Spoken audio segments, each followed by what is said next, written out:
My parents had one rule: stay close to the farm and never cross the creek that bordered our property.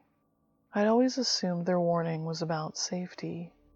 The creek was wide and the water icy and fast in the winter.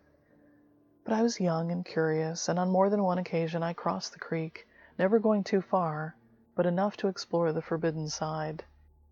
It was strange to look back across the creek from the other side and see our property like a stranger would.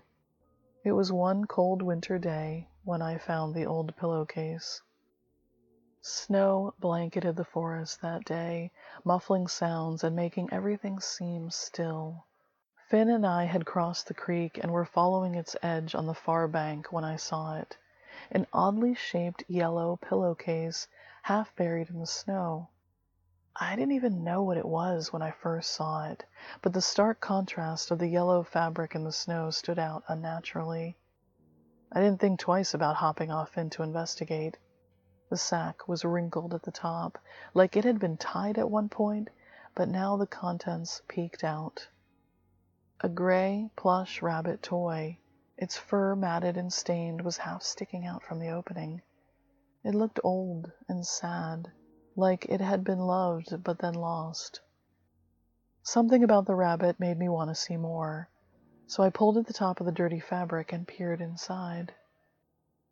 Alongside the rabbit was an old, threadbare blanket, a pair of small, scuffed My Little Pony winter boots, and a folded piece of paper.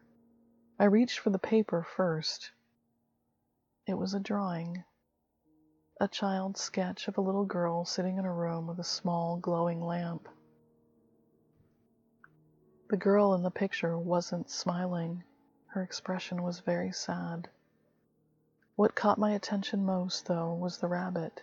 It was there in the drawing, too, clutched in her arms.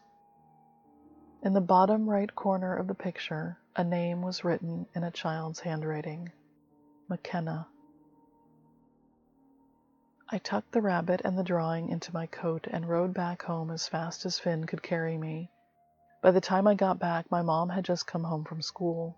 She gave me a big hug, but her expression quickly changed when she saw what I was holding. Her face went pale as I showed her the rabbit and the drawing.